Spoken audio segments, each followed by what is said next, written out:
지난 시간에 영상 못 봐서 이 에스겔 성전 영상 잠깐 한 3분 정도 보고 같이 말씀 나누었으면 좋겠습니다.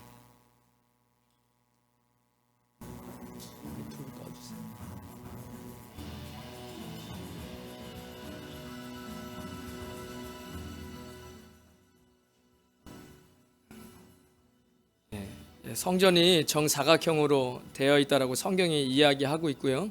500척 해서 정사각형입니다. 하나님의 정의와 공의를 나타내고 그리고 세상과의 구별된 담벼락이 있다라고 성경이 이야기해주고 있습니다. 그래서 7계단으로 올라가서 동쪽에 있는 문을 열면 그 안에 문지기의 방 좌편에 3개 그리고 오른편에 3개 이렇게 동쪽, 북쪽, 남쪽에 이 성으로 들어가는 이 성이 있습니다. 그리고 그 안에 문이 이렇게 문지기의 방 3개, 3개씩 6개가 있고요.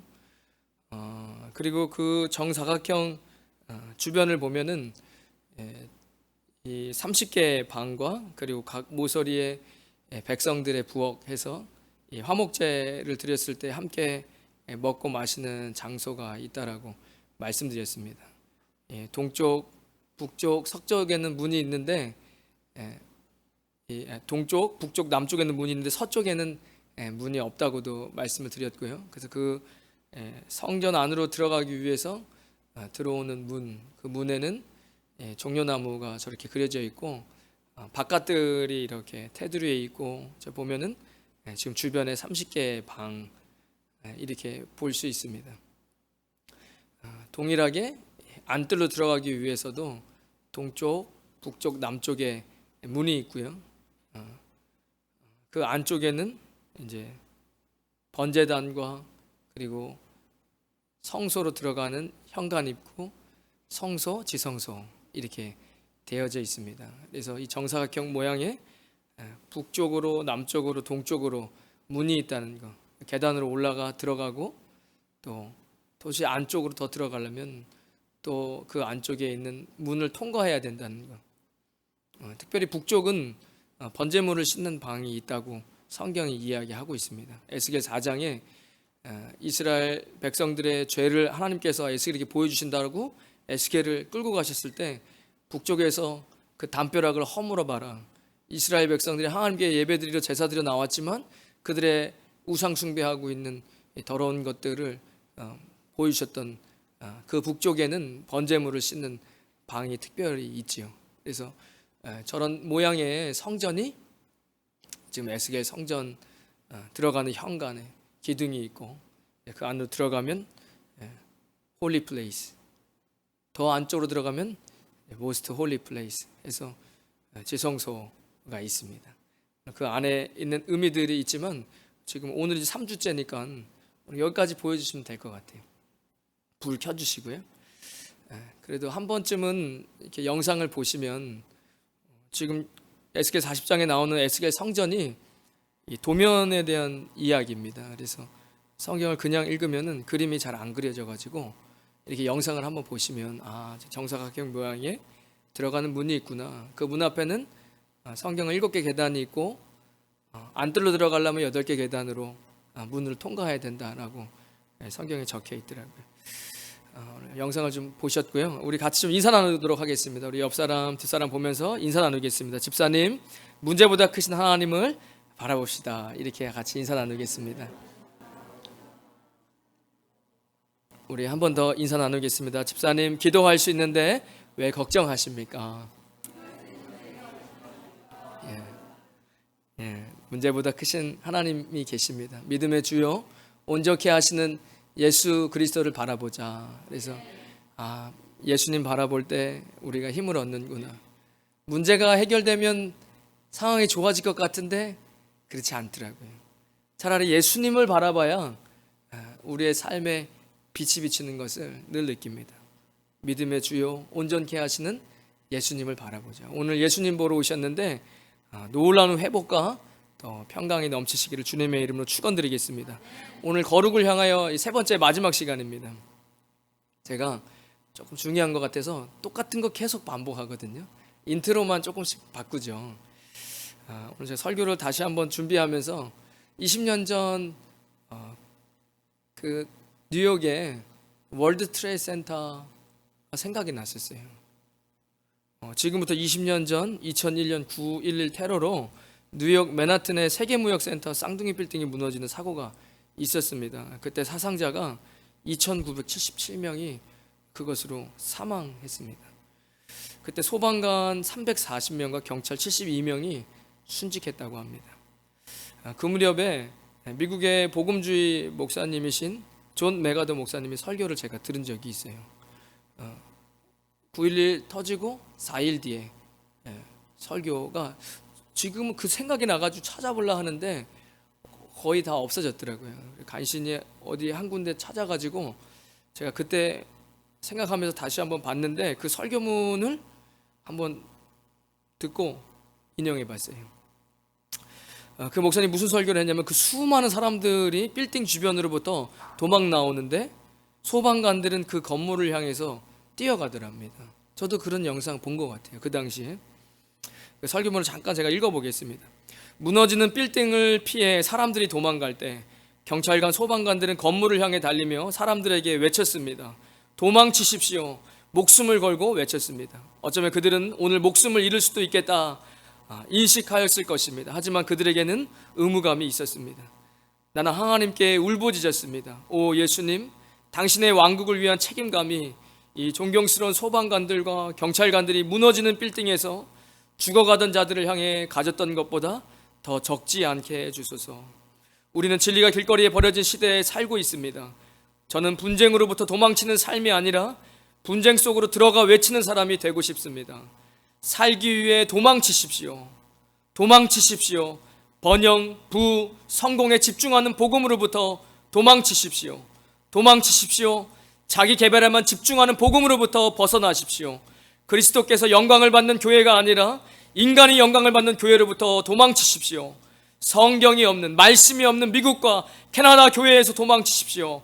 십자가가 없는 신학에서 도망치십시오. 영혼을 반성시키는 말씀이 없는 강단으로부터 도망치십시오. 예수님의 보혈이 언급되지 않는 죄로부터 회개함이 없는 곳으로부터 도망치십시오. 죄가 편하게 느껴지는 교회로부터 도망치십시오. 더러운 것입니다. 도망치십시오. 사랑스러운 그리스도의 몸된 교회여, 생명을 위해 달리십시오. 이런 설교를 하셨어요. 제가 그대로 번역한 거 갖고 온 겁니다. 물론 더 길게 하셨지만 그때 영어로 run 이렇게 막 울면서 설교하시더라고요. run, 도망가라고. 제가 왜 그 옛날에 설교가 생각이 났을까? 어디로 도망가라고 이야기하냐면 더러운 것으로부터 도망치십시오. 그런데 더러운 것으로부터 도망치는데 어디로 가야 되냐는 거죠. 거룩을 향해서 가야 됩니다. 그 성소, 그 에스겔 성전의 중심에 거룩한 곳, 가장 거룩한 곳으로 그곳을 향해서 우리는 가는 것입니다. 더러운 것으로부터, 그때는 그렇게 그 목사님 설교하셨지만 우리는 그 더러운 것으로부터 거룩을 향해서 가는 것이죠. 마태복음 7장 13절에 좁은 문으로 들어가라. 멸망으로 인도하는 문은 크고 그 길이 넓어 찾는 자가 많고, 생명으로 인도하는 문은 좁고 그 길이 협착하여 찾는 자가 적음이라. 여러분 어떤 길을 가고 계십니까? 2021년 우리가 걸어가는 우리의 인생의 길 가운데 우리는 좁은 길을 가고 있습니까? 많은 사람들이 간다고 해서 그 길이 진리의 길은 아닙니다. 좁고 어렵다고 해서 어렵다, 그리스도인으로 사는 게 어렵다, 좀 잘 가고 있는 겁니다. 좁은 길이기 때문에 그렇습니다. 굽어드는 길이기 때문에 어렵다라고 예수님 얘기하셨어요. 하지만 내가 그 길에 함께 하겠다. 여러분, 여러 사람들이 가면 그곳이 진리인 것 같지만 그렇지 않습니다. 세상은 세상의 법칙이 있다고 제가 오늘까지 3주 동안 이야기 드렸어요. 넷플릭스의 오징어 게임이 히트를 쳤기 때문에 굳이 설명을 안 해도 돼요. 그 게임에 들어가 있는 모든 사람들은 그 룰에서 사는 거예요. 그 룰 안에서, 그 법칙 안에서 삶을 영위해 나갑니다. 뭐죠? 양육강식이에요. 밟아야 내가 살 수 있어요. 적자생존입니다. 빨리 적응하고 남보다 빠르게, 그래서 그들 위에 있어야 하는 것이죠. 누군가를 죽일 때마다 1억이 생겨요. 그것이 위에 쌓이죠. 내 거가 될 것만 같아요. 하지만 바로 주지는 않지요. 언제까지요? 죽을 때까지는요. 어쩌면 그것이 저 사막에서 오아시스를 찾는, 그래서 저기 보면서 오아시스가 있는 줄 알고 달려갔는데 신기루였어요. 아무것도 없어요. 어쩌면 그런 평생에 진리가 없는 곳에서 헛된 것을 찾으며 저 위에 있는 저 500억 가까이 되는 저 돈이 내 돈이 될 거라고 상상하면서 그렇게 인생을 누군가를 죽이고 또 내가 죽고 이러면서 이런 세상의 법칙에서 세상은 살아가고 있다는 거죠. 우리는 세상 사람들이 아닙니다. 우리는 하나님의 백성이죠. 하나님의 백성이라면 당연히 하나님의 나라가 있습니다. 우리 필리핀에 살죠. 필리핀에 살기 때문에 한국 사람이지만 필리핀 법을 무시할 수가 없어요. 우리가 이 땅을 밟고 있는 한 우리는 필리핀 법 안에 있습니다. 한국에 살면 한국의 법이 있고요. 그런데 우리는 하나님의 백성이기 때문에 하나님의 법칙이 있는 겁니다. 우리가 이 땅에 필리핀의 법도 살고 다 지키고 살지만 하나님의 법칙을 지키며 살아야 됩니다. 하나님의 법칙은 거룩이라고, 거룩을 향한 법칙이 있습니다. 하나님 나라의 법칙입니다. 내가 거룩하니 너희도 거룩해라. 우리는 하나님 앞으로 나아가는 겁니다. 쉬운 것 같지만 우리의 신앙의 여정을 뒤돌아보면 시간만 채운다고 거룩해지는 것이 아니라는 것을 깨닫습니다. 그럼 신앙생활 몇 년 하셨습니까? 모태신앙이시면 나이만큼 신앙생활 하셨지만 신앙이라는 게 가만히 시간만 채우면 거룩해지고 완성되어지는 게 아니라는 걸 여러분 다 아실 겁니다. 신앙이 잠들어 버린다라고 성경은 이야기하잖아요. 그렇게 출애굽했는데, 그렇게 이집트에서 종노릇 하다가 출애굽해서 자유인이 됐는데 가나안에 들어가서 잠들어 버리잖아요. 그래서 왕을 잃어버려요. 하나님의 법칙을 다 잃어버립니다. 그때 이스라엘에 왕이 없으므로 사람이 각기 자기의 소견에 오른 대로 행하였더라. 내 맘대로 사는 거예요. 내 맘대로 결정하고 내 인생을 내 맘대로. 그거의 책임은 내가 지는 거죠. 세상은 그렇게 이야기해요. 그런데 우리는 그렇게 하지 않습니다. 우리는 내 맘대로 살지 않아요. 우리의 인생의 왕은 우리가 아닙니다. 그때 왕이 없어서 내가 내 맘대로 내 원하는 대로 선택하고 결정해서 그 소견에 오른 대로 행동해서, 그래서 사사기가 온 겁니다. 영적인 침묵입니다. 신앙에 잠든 거예요.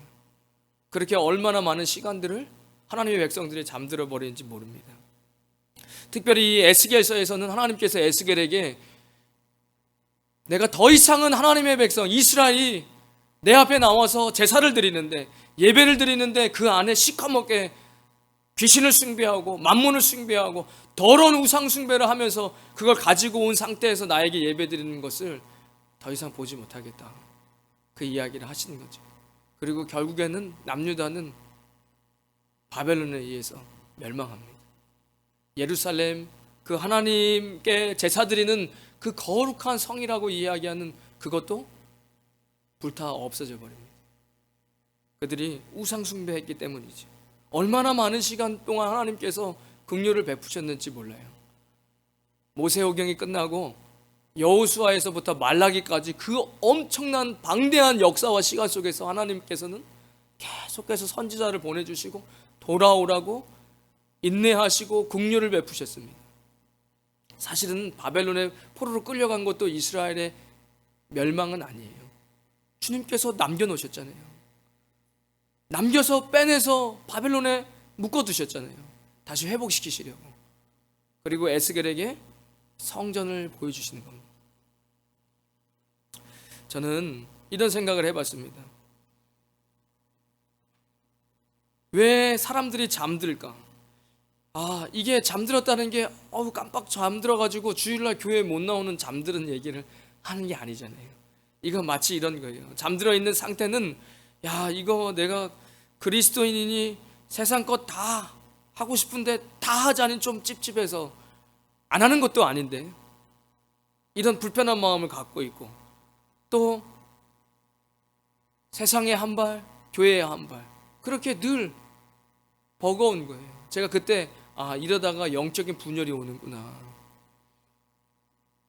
왜 수많은 그리스도인들이 예수님을 믿다가 이거 교회 다니는 게 쉽지가 않네, 그러면서 영적으로 잠들어 버리는, 세상 것을 맘대로 하지도 못하면서 안 하는 것도 아닌, 하나님께 온전히 헌신을 하는 것도 아니고 감사와 기쁨도 없으면서 그러면서 안 하는 것도 아니에요.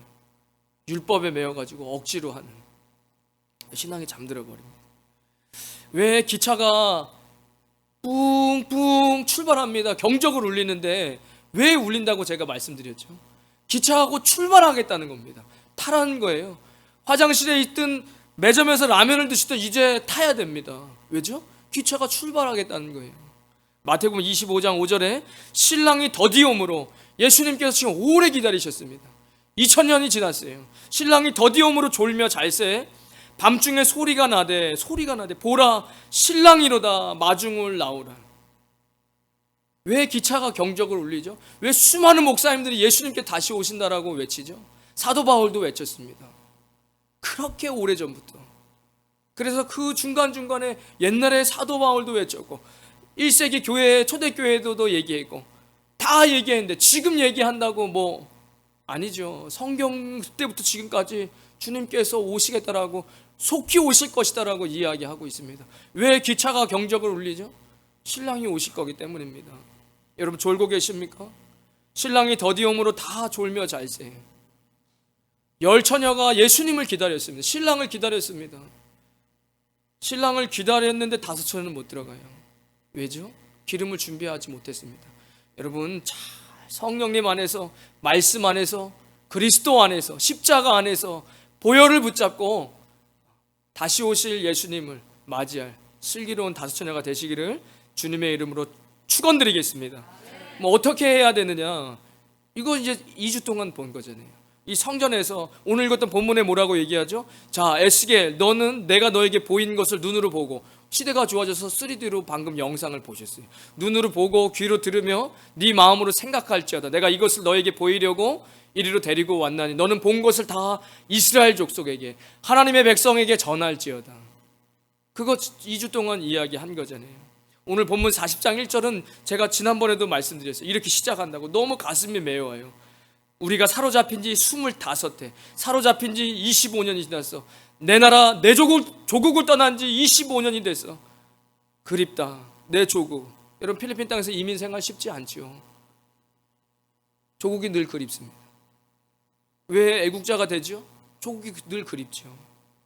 그렇게 조국, 돌아갈 수 없는 조국이 25년이 됐어요. 이 글자를 보면, 물론 이 40장에서는 6월절, 하나님께서 모세에게 장막을 주던 그 날과 동일한 날이라고, 6월절이라고 이야기해 주는 정보지만, 그냥 적어도 이 이민자의 삶에서 봤을 때 조국을 떠난 지 25년, 제가 25년 된 건 아니지만 더 오래되신 분도 계시니까. 그리고 그 성이 함락된 후 예루살렘, 그렇게 자신들의 소망이라고 생각했던 예루살렘이 함락된 지 14년. 무슨 얘기죠? 여러분 필리핀의 삶이 광야가 아니라고요? 그리스도인에게 광야가 없다고요? 어떻게 그리스도인에게 광야가 없습니까? 요셉도 광야의 시간이, 모세도 광야의 시간이 있었는데, 예수님마저도 광야에 들어가 40일 금식을 하셨는데 우리에게 광야의 시간이죠. 여러분 무엇을 포기했습니까? 이 이스라엘 백성들은 그 우상 숭배하면서 그 겉모습으로 예루살렘이 소망이라고 이야기했던 것까지 부서진 지가, 그래서 잘못된, 왜곡된, 잘못된 신앙, 내가 잘못게 붙잡고, 저는 그것을 세상 소망이라고 생각합니다.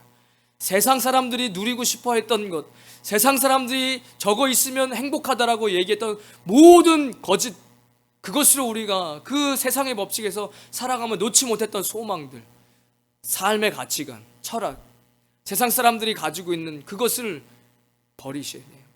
예루살렘까지도 함락된 지 14년 됐습니다.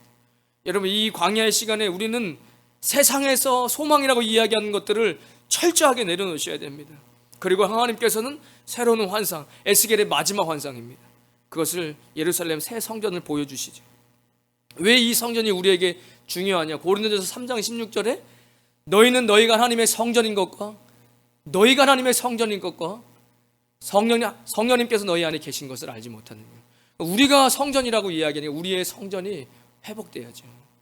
하나님의 성전인 것과 하나님의 성령이 너희 안에 계신 것을 알지 못하느냐.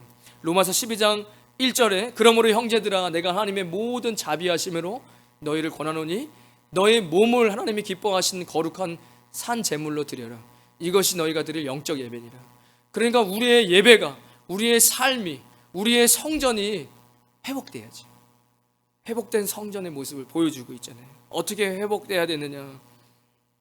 아까 보셨던 그 성전의 모양은 정사각형입니다. 좀 빠르게 가겠습니다. 이미 다 했던 거니까. 이 공의와 정의를 상징한다고 말씀드렸어요. 제가 지난번보다 다른 성경 한 번 더 생각이 나요. 하박국이 생각났어요. 공의와 정의 이야기하는데 뭐죠? 하박국 선지자가 하나님 앞에 너무 가슴이 아프고, 여호야김 시대죠. 바벨론에 멸망하기 한 6년 전이에요. 그러니까 1차 포로 605년에 1차 침공이 들어왔으니까, 그러니까 하나님 앞에 막, 하나님 보십시오, 나라가 완전히 악한 사람들로 가득 차 있고 부정부패가 많은데 주님의 정의와 공의는 어디에 있습니까? 막 주님 앞에 따지듯이 묻는 거예요. 저 성전의 정확한 정사가 주님은 공의이시고 정의이신데 우리 시대 같지 않습니까? 너무 어려운 시대, 하나님 정직하게 살고 공의롭게 사는 사람들이 어디 있습니까? 다 부정부패하고 하나님의 백성들, 이 나라마저도 완전히 썩어버리는 것 같습니다. 주님께서 뭐라고 얘기하시죠? 하박국에게, 하박국이 이렇게, 하나님 여호와여 내가 부르짖어도 주께서 듣지 아니하시니 어느 때까지리까? 내가 강포를 인하여 외쳐도 주께서 구원치 아니하시나이다. 어찌하여 나로 악을 보게 하시며 패역을 묵도하게 하시나이까? 대저 겁탈과 강포가 내 앞에 있고 변론과 분쟁이 일어났나이다. 이러므로 율법이 해이하고 공의가 아주 시행되지 못하오니 이는 악인의 의인을 에워쌌으므로 공의가 굳게 행함이니이다. 악인이 의인을 다 에워쌌는데 주님은 뭐 하십니까? 마치 시대를 바라보면서, 저는 세상이 종말이 온다라고 이야기하고 그 세상의 권세 잡은 사람들이 이 시대를 지배하고 나라를 지배하고 흔들고 있다라고 얘기하는 거예요. 얼마나 그 엄청난 사람들이 돈을 많이 갖고 있을까? 그죠? 그 사람들이 얼마나 나라를 쥐고 피우고 할까? 아니죠. 그럴 수 있어요. 그런데 성경은 아니, 내가 이 우주를 지급히고 있는데, 이렇게 하나님이 얘기하시는 거예요. 너무 말씀 보지 않고 세상 것들을 너무 많이 들으면, 야, 세상에 정말로 경제인들이 최고야, 돈 많으면 무전유죄야, 유전무죄고, 권력 있으면 감옥 안 가, 빵 하나 훔쳐도 완전 종살이 되고, 그리고 그 대통령도 쥐잡혔다 하는 또 다른 뒤에 숨어져 있는 권력 집단이 있대. 이거 많이 얘기하죠, 음모론에서. 그러면 야, 이거 나는 아무것도 아니네. 아니라니까요. 하나님께서 모든 나라를 통치하고 계시고 지금도 역사하고 계세요. 그래서 하박국 2장에 하나님이 응답해 주세요. 하박국에 이렇게, 이 묵시는 정한 때가 있나니 그 종말이 속히 이르겠고 결코 거짓되지 아니하리라. 비록 더딜지라도 기다리라. 지체되지 않고 정령 응하리라.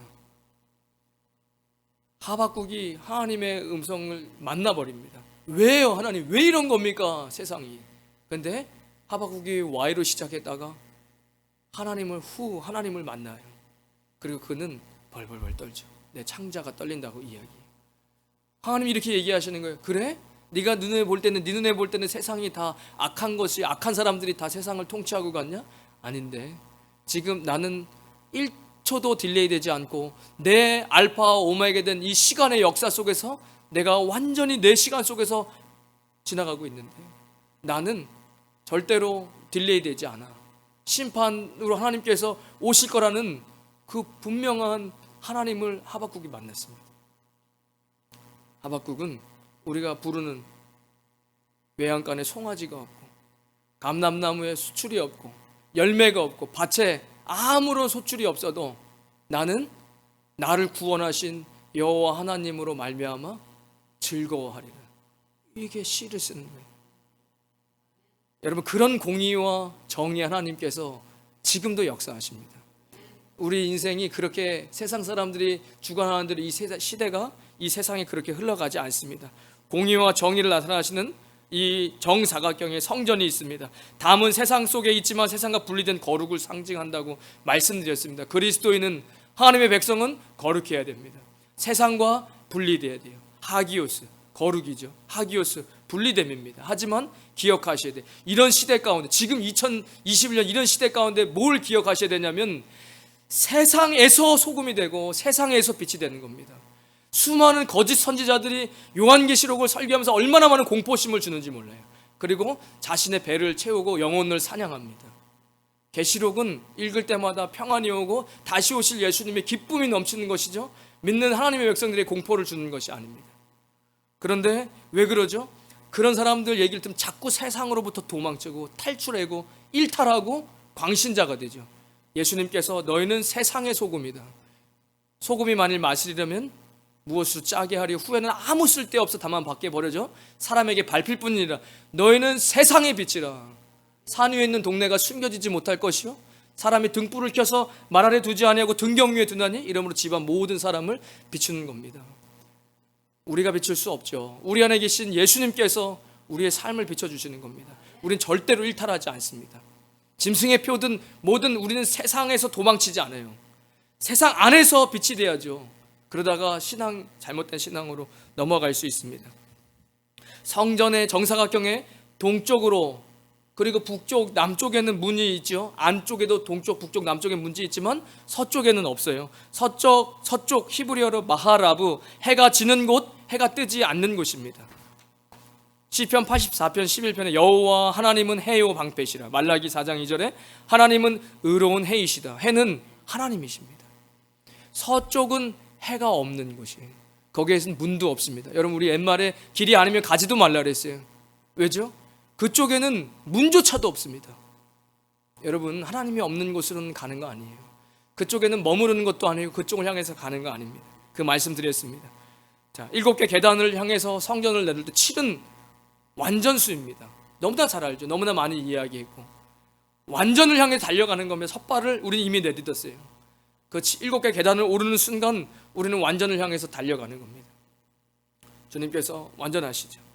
그리고 들어가면 문을 두드리면서 우리는 수많은 문들이 있는데 구하고 찾고 두드리는 신앙, 믿음으로 구하고 두드리는 것. 믿음이 없이는 하나님을 기쁘시게 할 수 없나니 하나님을 찾는 자들은 반드시 그가 계신 것과 그를 찾는 자들에게 상 주시는 이심을 믿어야 할지니라. 믿음으로 구하고 두드리는 것. 믿음이 없어서 구하지 못해요.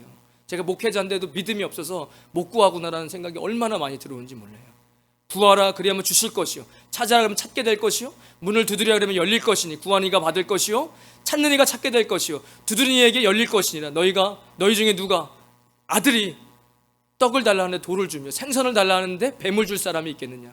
너희가 악한 자라도 자식에게 좋은 것으로 줄 줄 알거든 하물며 하늘에 계신 하늘 아버지께서 천부께서 구하는 자에게 좋은 것을 주시지 아니하겠느냐. 여러분, 믿음으로 구하셔야 됩니다. 문들을 믿음으로 두들기면서 나아가시는 거예요. 들어가니 방이 있죠. 방이 6개, 문을 지키는 방이 열왕기상 14장 28절, 역대하 12장 11장, 역대상 26장에 보면 성전을 지키는 문지기의 반차가 나옵니다. 이게 없는 얘기를 하는 게 고대 도시의 성문에도 입구의 양쪽 문을 지키는 사람들을 위한 방이 있습니다. 2개, 4개, 6개 있다고 이런 책들을 찾아보니까 보통 여기 6개가 있어요. 뭐죠? 게이트 세큐리티죠. 게이트 키퍼예요. 뭐를 했냐? 들어오는 사람과 나가는 사람들에 대한 것들을 지키는 사람들이에요. 여러분, 신앙이 뒤로 물러나서는 안 되죠. 들어왔는데 뒤로 가면 되겠습니까? 저는 개인적으로 이 6개의 방을 하나님과 우리가 은혜를 받는 통로라고 생각됩니다. 말씀, 예배, 기도하는 거, 어떤 분은 찬양하는 거를 통해서 은혜가 있고 어떤 분은 기도하는 시간, 여러분 말씀 묵상하는 시간, 어떤 분은 말씀을 암송하는 시간, 말씀을 듣는 시간, 말씀을 공부하는 시간. 여러분, 이런 것들을 항상 기뻐하라. 쉬지 말고 기도하라. 범사에 감사하라. 여기서 키포인트는 항상이에요. 범사에 늘. 여러분, 이 하나님의 햇살이 들어오는 우리의 창문에 그것이 막혀버리면 처음에 별거 아닌 것 같지만 우리 신앙이 완전히 무너집니다. 여러분, 늘 그것을 항상 유지하셔야 돼요. 여러분, 하나님께서 주시는 은혜의 통로를 늘 열어놓으십시오. 뒤로 후진하면 안 됩니다. 그 밑을 보니까 박석 박힌 땅이 있어요. 땅이 발바닥이 달라요. 성경이 얘기하고 있습니다. 그것을 지나가야 그래야 안뜰로도 들어가고 성소로도 갈 수 있어요. 제가 무슨 말씀 드렸죠? 죄에서 돌이키는 발입니다. 우리는 이제 죄를 향한 발을 하지 않아요. 알 수 있어요. 하나님이 양심 주셨어요. 예수님 믿는 사람들은 반드시 죄악으로 가는 첫 발걸음에 성령님께서 가지마, 그거는 좋은 발걸음 아니야. 죄에서 돌이키는 발입니다. 예레미야 14장 10절에 여호와께서 이 백성에 대하여 이와 같이 말씀하시되 그들이 어그러진 길을 사랑하여 그들의 발을 멈추지 아니하므로. 제가 또 어떤 말씀드렸죠? 출애굽기 3장에 보면 모세에게 내가 선 것은 거룩한 땅이니 네 발에서 신을 벗으라. 모세가 왕자로 이집트에서 왕궁에서 일기 인생 40년, 광야로 쫓겨나서 그 광야의 모진 시간 40년 인생의 이기를 마치고 모든 것을 내려놓고 그리고 있었을 때 주님께서 모세를 부르시잖아요. 내가 너를 이스라엘의 영적 지도자로 세울 거다. 그러니까 지금 네가 선 곳은 거룩한 거니까 네 신발을 벗어. 지금 신발 하나 벗고 신는 게 거룩하고 안 거룩한 거의 문제가 아니잖아요. 너의 인생의 모든 습관과 너의 인생의 세상의 모든 가치관을 버리고 이제는 나와 함께 그 옛 습관을 다 버리라는 겁니다. 이 박석 닦인 바를 지나갈 때는 여러분의 인생의 과거의 모든 것을 버리고 주님과 함께 하셔야 됩니다. 또 어떤 바를 성경은 이야기하죠? 예배와 기도의 자리로 가는 바를 이야기합니다. 전도서 5장에 예배와 기도의 자리로 가는 발, 오늘 이 자리에 오시기까지 마음 먹고 첫 발을 띄는 그 발, 그것을 성경은 아름다운 발이라고 이야기하는 거예요. 예배의 자리로, 기도의 자리로, 말씀이 선포되는 자리로 옮기는 그 발이 아름답다. 로마서 10장 15절에 보내심을 받지 아니하였으면 어찌 전파하리요? 기록된 바 아름답도다. 좋은 소식을 전하는 자들의 발이요. 복음을 전하는 발은 아름다운 발입니다. 누군가를 만나러 가는데 전도해야 되는데 그냥 갈 수 없어서 조금이라도 사랑의 선물을 가지려고 부담 갖지 않는 텀블러라도 하나 샀어요. 텀블러를 사러 가는 발, 아름다운 발걸음입니다. 왜죠? 그건 나의 유익을 위해 텀블러를 사러 가는 게 아니잖아요. 내가 영혼을 구원하기 위해서 그냥 가기보다 마음을 열게 하려고 선물이라도 하나 사가야 되겠다. 그리고 텀블러 사러 가는 그 첫 발은 아름다운 발입니다. 주님께서 기뻐하시는 발이죠. 우리는 이런 발이 되셔야 됩니다. 그 문을 통과하고 박석 박힌 발을 그 옆에를 보니까 30개의 방이 있는 거예요. 무슨 기능이죠? 물품을 보관하고 예배를 드릴 때, 제사를 드릴 때 물품을 보관하는 방이지만 30이라는 숫자의 의미는 요셉이 새로운 시작, 성숙되어지는 시간 반드시 필요합니다. 어떻게 첫 술에 배부릅니까? 여러분, 신앙이 성장한다는 것은 인내가 필요한 거죠. 요셉이 총리가 된 나이가 30입니다. 요셉처럼 되게 해주세요라고 감히 이야기 못하겠어요. 그렇게 억울하게, 그렇게 종살이하고 형제에게 팔려가고 그런 수많은 시간들, 아픔의 시간들이 차고, 그리고 요셉이 에집트의 총리가 됐죠. 다윗이 이스라엘이 그냥 왕이 된 것이 아닙니다. 30살에 이스라엘 왕이 됐는데 그가 미친 척 해야 됐고 침을 흘려야 됐고 왕이 자기를 죽이겠다고 쫓아오던 그 수많은 어려운 시간들을 인내했습니다. 그리고 그는 이스라엘의 왕이 됐습니다. 예수님이 공생에 시작한 나이도 30입니다. 민수기 4장 3절에 보면 레인이 성막 봉사의 임무를 시작하는 나이도 30입니다. 여러분, 30이라는 수 30년이 아니잖아요. 우리가 그리스도인이 되고 주님으로 거룩을 향해 달려가는 우리의 신앙의 여정, 마라톤에도 비유했고 순례의 길이라고도 이야기하는 이 여정 가운데 우리는 인내해야 돼요. 채워져가는 시간이 있는 겁니다. 그 각 모서리에는 백성들이 먹는 부엌이 있다고 이야기해요. 4군데가 뭐죠? 이 성막에서도 5제사 7절기에도 화목제물은 먹는 거예요. 같이 함께 먹는 겁니다. 성도의 교제가 있어야 돼요. 신앙생활은 반드시 교제가 있어야 됩니다. 성도의 교제, 서로를 문안하고 기도의 제목을 듣고 기도해주고 웃고 같이 울고 필요하다고 말씀드렸습니다. 그렇게 해서 안뜰로 들어가는, 이 바깥들을 지나서 안뜰로 들어가는 또다시 문이 있는 거예요. 신앙은 그렇게 한 걸음씩 거룩을 향해서 달려가는 겁니다. 저는 이 6개의 방을, 이게 제 개인적인 소관이지만 이 숫자에 대한 신학 이런 걸 찾아보고 한 군데 말고 여러 군데를 뒤져봤는데 7은 완전수잖아요. 6은 짐승의 수, 사람의 수라고도 이야기하지만 6은 불완전의 수. 저는 그때 이 6개의 방은 아직은 여기서 머무르면 안 돼요. 여러분, 여기서 머무르서 신앙에 잠들면 안 되죠. 7에서 하나 모자른 수랍니다. 아직은 완전하지 않아요. 완전을 향해서 우리는 계속 달려가야 됩니다. 그 바깥들을 지나 안뜰을 들어가는 문을 보니까 성경 오늘 읽었던 우리 에스겔 40장에 31절에도 8층계, 34절에도 8층계, 37절에도 8층계. 왜 3번이 나왔죠? 바깥들에서 안뜰로 들어가는 동문, 북문, 남문은 8개로 주님 앞에 또 거룩하게 위로 올라가고, 그리고 거룩한 곳으로 더 다가가는. 8이라는 수는 찾아보니까 구원의 수, 새 출발의 수, 더 높은 차원의 수. 뭐 근거가 있어야 될 거 아니에요. 홍수 심판에 세상이 멸망당하고 두 번째 다시 하나님께서 세상을 만들어 가실 노아의 가족에 의해 시작될 때 방주에서 나온 노아의 가족이 8명, 8수죠. 7째 날 한 주가 다 끝나고 다시 8번째 새로운 주가 시작되는 날. 이스라엘의 첫 번째 왕은 사울이었지만 그는 온전한 왕이 아니었어요. 다윗 왕이 하나님이 세우신 진짜 왕이었죠. 그래서 이새의 아들, 8번째 아들 다윗이 이스라엘의 왕, 새롭게 다시 시작되죠. 사울에서부터 진짜 다윗 왕으로. 또 할례를 받는 이스라엘 백성들이 아이가 태어난 후 선민으로서 할례를 받는 날이 또 8일째. 원래 하나님의 백성으로 태어났지만 8일째 다시 할례를 통해서 하나님의 자녀라는 어떤 그런 의식을 하는, 그러니까 새 출발, 더 높은 차원에. 여러분, 신앙은 더 높은 차원으로, 더 거룩함으로, 더 예수님과 함께 할 수 있는 그 most holy place로 가시는 저와 여러분 되시길 주님의 이름으로 축원드리겠습니다. 여러분, 그 문에, 이게 지난주까지 했던 것인데, 그 북쪽 문에 들어가기 전에 번제물을 씻는 방이 있습니다. 40장 38절에. 이 38절에 그것은 번제물을 씻는 방이다. 그 문에 현관 이쪽에 상둘이 있고 그 위에서 번제와 속죄제와 속건제의 희생 제물을 잡게 한 것이다. 여러분, 저는 우리가 다 알죠. 예수 그리스도를 믿고 그 예수님께서 우리를 위해 십자가에 죽으셔서 그 십자가의 보혈로 내가 깨끗이 된다는 것을 알지만 왜 여기서 번제물을 씻는 방을 안뜰로 지성소로 들어가는데 바깥에 세워놓으셨을까? 여러분, 하나님의 백성들, 예루살렘 멸망할 때 그 이스라엘 백성들은 하나님의 백성들을 이야기합니다.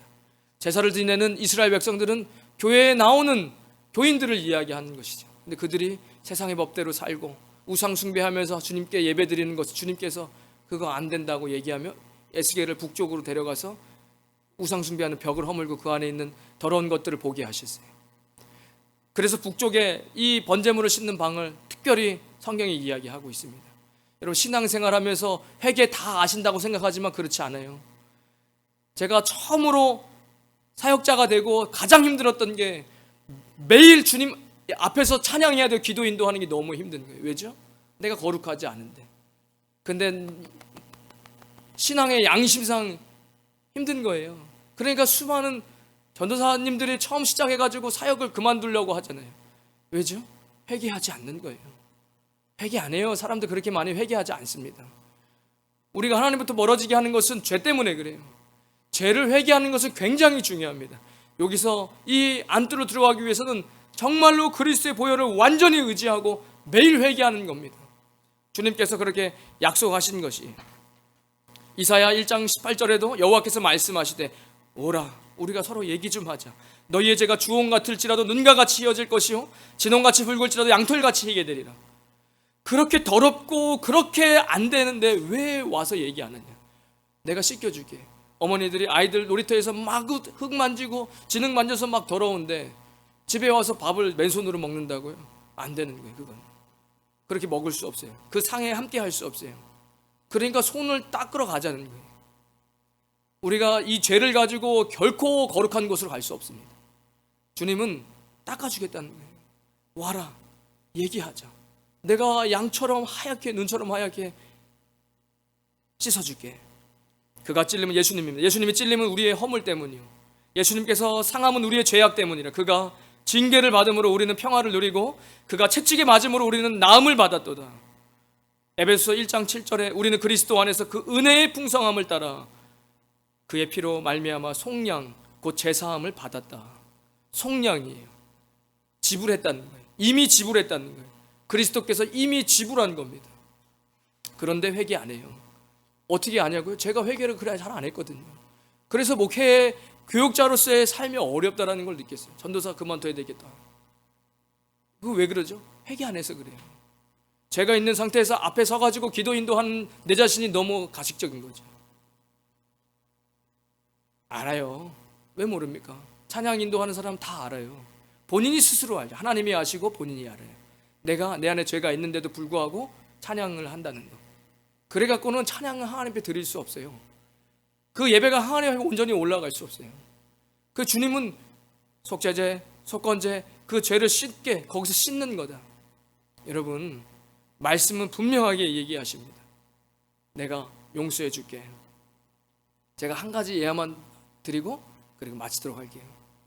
제가 예전에 주일학교 주보에 만화를 막 집어넣어가지고 주보를 만드는데 거기에 계단에 어떤 어린 소녀가 고개 숙이고 앉아 있어요.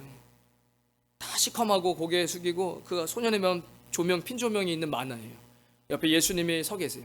그리고 손 내미시면서 내가 너 여기에 또 있을 줄 알았다. 아예 얼른 가자. 내 손 잡고 얼른 가자. 뭐죠? 여러분, 신앙이 잠들어요. 그렇게 회개하지 않고 계속해서 사단은 이야기해요. 회개하지 말라고. 다음에 하라고. 그리고 나중에 뭐 부흥회 때 하라고. 그리고 회개하지 않죠. 여러분, 회개는요 매일 하는 거예요. 가장 좋은 건 죄를 짓자마자 회개하는 겁니다. 사단은 이렇게 얘기하죠. 야, 너는 양심도 없냐? 어떻게 죄를 짓자마자 1분도 안 돼서 회개를 해? 한 30분 있다가 해. 30분 지나면 내일 해. 내일 되면 주일날 해. 주일날 되면 부흥회 때 해. 그렇게 조그만 죄가 하나씩 쌓여서 우리의 신앙이 완전히 굳어버려서 기쁨이 없는 거예요. 예배에 와도 기쁨이 없고 찬양을 불러도 기쁨이 없고 기도를 해도 주님이 듣지 않으시는 것 같고 그러다 보면 기도가 3분도 안 나옵니다. 여러분, 회개하셔야 됩니다. 예수 그리스도의 보혈이 우리를 완전케 합니다. 그 보혈로 들어오셔야 돼요. 그 보혈로 하나님 머리부터 발끝까지 나를 덮어주셔서 내 공로 아닙니다. 주님이 이미 속량하시는데 이미 돈을 내셨는데 너무 아깝잖아요. 제가 그때 전도사 때 이제 그만둬야 되겠다. 나 도저히 이건 내 자질이 부족해서 안 되겠다. 회개 안 하고 그렇게 회개 안 하는 거예요. 주님, 그 기도가 안 나와요. 3분도 기도가 안 돼요. 시멘트처럼 죄가 완전히 굳어져서. 그때 그 주일학교 주보를 만들었던 그 만화가 기도할 때 생각나더라고요. 마치 주님이 제 옆에 서 계시는 것 같았어요. 저는 아무것도 잘한 게 없는데 주님이 늘 찾아오셔서 내가 여기 있을 줄 알았다. 얼른 가자. 제 마음에 꼭 그런 것 같았어요. 나 십자가 칠 때 되게 아팠어. 많이 힘들었어. 그런데 너 용서해 주려고 십자가 지었어. 네가 회개 안 하면 내 십자가 지은 거 뭐가 되냐. 여러분, 회개를 왜 힘들어하죠? 영적인 전쟁이 있죠. 회개하는 거 쉽지 않아요. 양심이 있지 뭐 이런 식으로. 그런데 여러분, 그것은 성경이 이야기하고 있는 게 아닙니다. 사단이 있어서 영적 전쟁이 있죠. 성경은 계속해서 와서 이야기하자. 내가 깨끗이 해줄게. 용서해줄게. 얼마만큼 사랑을 보여줘야 돼. 내 아들을 내어줬잖아. 그가 내 모든 죄악을 감당해 주셨잖아요. 우리의 모든 죄악을 그에게 담당시키셨거든. 여러분, 그 예수님의 십자가 앞으로 나오셔서 거룩을 향해 달려가는 저 여러분 되시기를 주님의 이름으로 축원드리겠습니다. 이제는 우리 주 예수 그리스도의 크신 은혜와 하나님 아버지의 무한하신 사랑과 성령님의 감동감화 교통하심이 오늘 이 거룩한 주일 더욱더 거룩한 곳을 향하여 달려가는 주의 백성들 머리머리 위에, 그들의 가정과 자녀들 위에, 믿음의 기업 위에, 우리 임마누엘 교회와 이 땅 필리핀과 조국 대한민국 위에 지금부터 영원까지 함께 하시길 간절히 축원하옵나이다. 아멘.